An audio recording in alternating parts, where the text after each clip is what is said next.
I constantly get asked by producers, how do you know when a song is done? I'm staring at this loop and I don't know what else to do. A lot of times teaching people how to know when a song is done is impossible, but gladly, since I've been doing this for a while, I've developed some things to, one, trick my brain into knowing when something is done. Now, one of the coolest things about analog synths is that they're expensive, but no, is that when you record them, you have to commit to what you've created. In the digital world, if you are a Richie with M2 Pro Max, you can have like 69,000 serums open and you will be fine.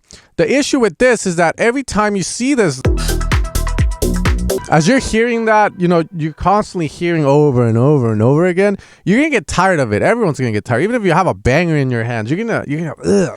What you must do, and what I do, freeze and flatten the song, or aka bounce, commit to it. All right, so once I have this here, there's a couple of things that we get by just doing this. Number one, if the synth has a tail to it, which a lot of producers suffer from, tails that are unaccounted for, aka here, this synth, you know, the MIDI says it ends here, but as we can see, that is a lie. It ends over here. So look. So let's hear the song, and from there we decide whether that tail stays or it leaves, right? It's alright not to know the answers. They will come to you. To the unknown. So technically I could cut it here so that way the delay itself gets all the attention. To the unknown. There's also that sound from the boom. Right? Now, here's the cool thing, right? One of the things I teach people a lot of times that I get that are at an intermediate stage and they're like, Sen, I want to get to the next level. I don't know how to do that. A lot of times it's little things like this, controlling the tails of stuff, because a lot of them will let this bleed in. A lot of them won't really care. They'll be producing, but they won't be aware. So this helps in that regards. The other thing it helps with is now that I have it like this, that it's a lot easier to apply fades. Know the answers. They will come to you. The other thing about this is that a lot of people are always asking me, yo, Sen, I want ear candy for my song and I don't know how to make it. What I teach now, instead of going for more synths and saying, you just throw random shots here and there, I say, look at your song. If you're looking for ear candy, that means your song is somewhat done and you're looking at filling in the gaps. A lot of the times the sounds that will sound the best will come from your sound. So it's safe to say that if you have a baby with something you created, that you're going to love that baby because it's your baby, right? Same thing, you know. I think it might be the brain, or it just might be something that works all the time because you've set a theme with every sound you have. So you can grab this guy and do a lot of cool stuff. For instance, let's save this here. Let's say that for some reason I want to create a lift here. We're going to reverse it. I want to create an uplifter, so I do that. So now I can use the fade. Everything works. If the brain asks for it, you follow it, okay? If the brain asks for it, you follow it. I'll repeat it again. So from here, my brain wants a gate. So what I'm going to do is I'm going to use the Ableton engine to do a simple gate. We're going to turn this off so it doesn't loop. It doesn't keep repeating. If it reaches the end and there's nothing left, it just keeps looping in reverse or forward. And from there, I could do this. I can even fake it. You know what I mean by that is I can do this here. And then I could do this. So it sounds like a fade.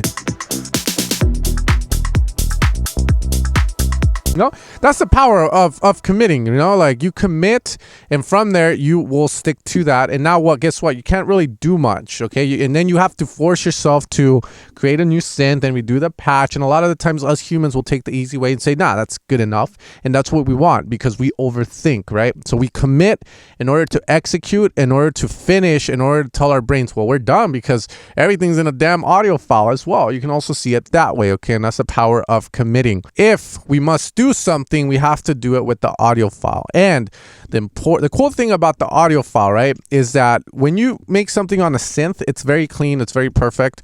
And when you go up an octave, it sounds clean. When you go down an octave, it also sounds clean. But when you freeze and you commit, now you're working with audio. You're at the dismay of the Ableton engine. The Ableton engine has a sound. First off, I can pitch it up by 12. Let's say I'm I gotta go an octave, but damn, I bounce. Okay, whatever, let's do it. It's alright not to know the answers. They will come to you. I'll embrace the Ableton. And now I get all these glitchy, complex sounding. And many people will say, damn, the sound design on that is crazy. What did you do? I'll be like, oh, you know, a lot of stuff. He's like, but how'd you get those glitches? I've been wanting to, you know, I like most people, I don't want to tell you, but I'll tell you, I'll demystify because I'm here. Ninjas, power, fist. But point being, It's just that. And now we can gate that. Look, we do this. Let's say for some reason you watch a Big C video where like it's cheesy to be too high up, and I agree with that, then you can go down. Now look at that. That sounds dope. Now if I were to pitch that down in the synth, it wouldn't sound like that. It would sound totally different. And that's the power of the bouncing, is that you access a new sound as well. And on purpose or not, you know, a lot of these reggaeton producers, a lot of the hip hop producers, they embrace that. I feel like in the world of dance, we don't really embrace it. Like this is down an octave. It doesn't sound the same. And of course, it's give and take, right? Like the other sounds maybe like more like, oh, it sounds imperfect. I love that. And some people are like, no, it sounds like, you know, I don't like that. And that's the coolness of it.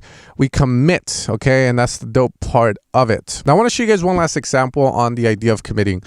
Because committing is more than just like bouncing stuff down. It's also chording stuff in. So, for example, I'm working on this song with one of you guys, actually.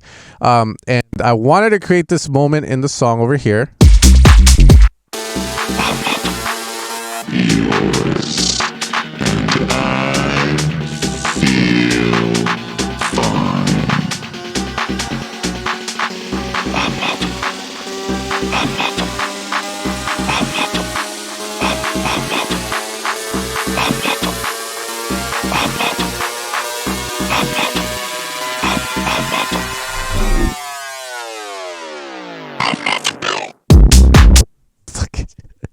It's a weird song. I'm gonna die on the pill. God damn. All right. Sample in Ableton by making an audio track and hitting me sample. You solo what you want to record. So that's how I got that one particular sound. Now I have this. But the cool thing with the sampling is a lot of the effects you have, like reverbs and stuff. Again, review, we can see the tails. But now we can also manipulate that as well and do cool effects. So for instance, here we resampled in order to instill a transposition. That pitches down and it creates a tape stop effect. The only way to get that is through the bouncing of something. So again, we commit, and this is a bunch of stems too, so that helps. When you collab with people and you do stems, that also helps you commit. Now the cool thing is, let's say that you think this is too repetitive. Personally, I don't. I love it. But let's say that you do, right? Let's say that I'm working on this and this is a producer song and they're like, hey, this is too repetitive and I want this to change. Well, in audio, I can easily fix that because I'm in audio. So I can do this, hold shift, click, boom, time stretch. And as I do that, some possibilities open up. Let's go to Complex Pro. I can elongate the note. Boom. Sure. Now I'm going to Command J, consolidate. I commit to that. Now I can't go back unless I Command C it. But come on, only man, come on, only betas. No, I'm kidding. But from there, we can now use the beats mode and do like some cool stuff. Or again, we can pitch it up. Let's go forward.